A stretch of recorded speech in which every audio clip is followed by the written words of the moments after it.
إذا زلزلت الأرض زلزالها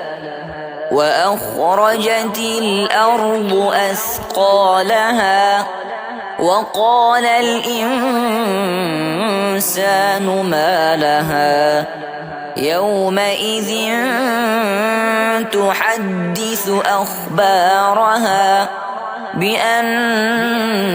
ربك أوحى لها يومئذ يصدر الناس أشتاتا ليروا أعمالهم فمن يعمل مثقال ذرة خيرا يره ومن يعمل مثقال ذرة شرا يره